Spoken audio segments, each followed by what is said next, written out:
తెలంగాణ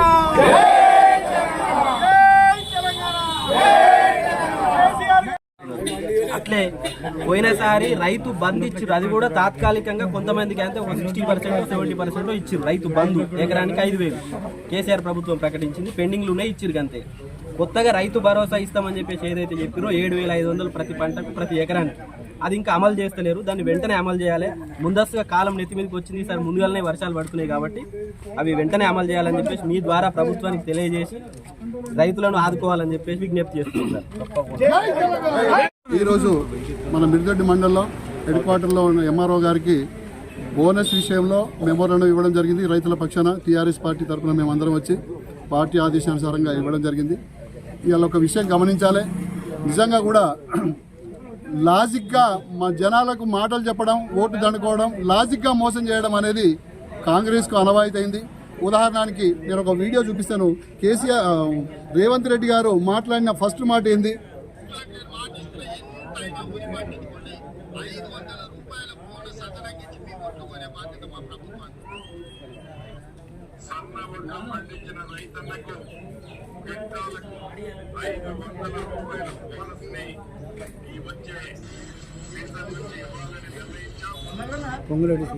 ఆ రోజు మాట్లాడిన రేవంత్ రెడ్డి గారు ఏమన్నారు? అన్ని వడ్లకు ఇస్తామని చెప్పేసి పండించుకోమన్నారు, ఎన్ని అయినా ఇస్తామన్నాడు బోనస్.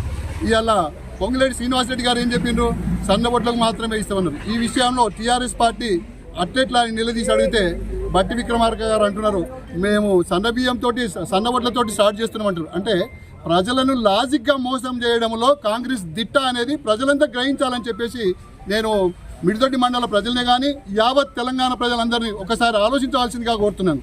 నిజంగా బిడ్డ, నీ డ్రమ్ములు అలగొడతారు బిడ్డ, యాది పెట్టుకో. స్థానిక ఎన్నికలు దగ్గరలోనే ఉన్నాయి. నువ్వు ప్రజలను నీ తెలివితేటలతోటి ఇలా ఉదాహరణకి మన పిల్లలు ఇలా బీటెక్లు ఎంటెక్లు చదువుతున్న నానా కారు కొని అని పిల్లలు అడిగితే తప్పకుండా ఈ పంటలు పండగానే కొనిస్తామని మనం జనరల్గా చెప్తుంటాం. అయితే ప్లాస్టిక్ బొమ్మ తీసుకొచ్చి కారు కొనిచ్చా అని చెప్తే పిల్లలు నమ్ముతారా? పిల్లలను కూడా మన పిల్లలు మనం మోసం చేసినట్టుగానే ఇలా రేవంత్ రెడ్డి గారు తన పిల్లలను మోసం చేస్తున్నాడు. ఆ రోజు అట్లని లేదు ఇట్లా లాజిక్గా తప్పుకుంటున్నారో దయచేసి ఇది ఆలోచించాలి. దీని వెనుక ఒక కుట్ర జరుగుతున్నది. ఏం లేదు, నాకు తెలిసి నా మనసులో ఉన్న మాట మీకు చెప్తున్నా, ఒకసారి ఆలోచించేది. మీరంతా మేధావులు, ప్రజలకు ఒకసారి ఆలోచించాల్సిందిగా విజ్ఞప్తి చేస్తున్నారు. ఏం చేయాలంటే కేసీఆర్ ప్రజల పక్షాన చేరిపోయిండు, రైతుల పక్షాన చేరిపోయిండు. ఇలా అంటూనే ఉన్నారు ఏమని?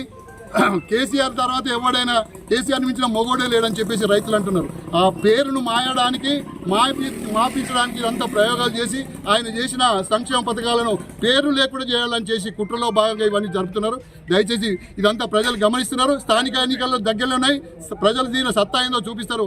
దయచేసి ఇప్పటికైనా ప్రభుత్వం కన్ను తెరిచి ఈ ప్రజలకు ఇచ్చిన మాట, రైతులకు ఇచ్చిన మాట నెరవేర్చే విధంగా చేయాలని చెప్పేసి కోరుకుంటాం. బిడ్డ ఇవ్వకపోతే నీ ఎమ్మడి పడి ప్రజల పక్షాన మిమ్మల్ని దోషిగా నిలబెడతామని చెప్పేసి టీఆర్ఎస్ పార్టీని మేమంతా డిమాండ్ చేస్తా ఉన్నాం. జై తెలంగాణ. మీడియా మిత్రులకు నమస్కారం.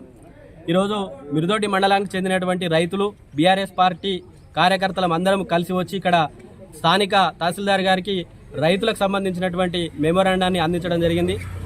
ఏదైతే ప్రస్తుతం కాంగ్రెస్ ప్రభుత్వంలో ముఖ్యమంత్రిగా కొనసాగుతున్నటువంటి పెద్దలు రేవంత్ రెడ్డి గారు ఎన్నికల ప్రచారంలో భాగంగా మేము ప్రతి ఎకరానికి రైతు బంధు కాదు రైతు భరోసాను తీసుకొస్తాము, ప్రతి ఎకరానికి 5,000 కాదు ప్రతి ఎకరానికి ప్రతి పంటకు 7,500 రూపాయలు రైతు భరోసా ఇస్తామని చెప్పేసి మాయమాటలు చెప్పి అధికారంలోకి వచ్చిన తర్వాత గత ప్రభుత్వం గౌరవ మాజీ ముఖ్యమంత్రి వర్యులు కేసీఆర్ గారు ఇచ్చినటువంటి రైతు బంధులో ఉన్నటువంటి పెండింగ్ మాత్రమే అమలు చేసి దానికి నిధులు కేటాయించి ఇప్పటి వరకు కనీసం తెలంగాణలో రైతు బంధు లేదు, రైతు బీమా లేదు. ఏ ఒక్క ఎకరానికి కూడా ఇప్పటి వరకు రైతు భరోసాను ఇప్పటిదాకా అమలు చేయలేదు.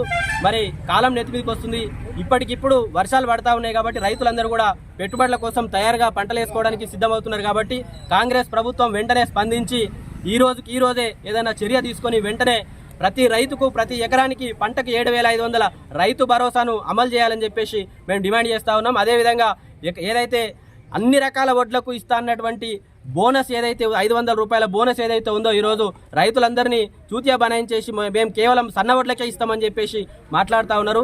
అది నిజంగా రైతుల పాలిట శాపంగా మారుతా ఉంది. కాబట్టి అన్ని రకాల వడ్లకు 500 రూపాయల బోనస్ను కాంగ్రెస్ పార్టీ వెంటనే ప్రకటించాలని చెప్పేసి ఈ సందర్భంగా డిమాండ్ చేస్తా ఉన్నాం. ఈ వారం రోజుల లోపల 500 రూపాయల బోనస్, అదేవిధంగా రైతు భరోసా 7,500 కనుక ప్రకటించకపోతే రానున్న కాలంలో రైతులందరినీ ఏకం చేసి భారత రాష్ట్ర సమితి తరపున మేము పెద్ద ఎత్తున ఆందోళనకు దిగి ప్రభుత్వాన్ని వ్యతిరేకించే విధంగా మేము రైతులందరినీ కూడా ఏకం చేస్తామని చెప్పేసి ఈ సందర్భంగా డిమాండ్ చేస్తా ఉన్నాం.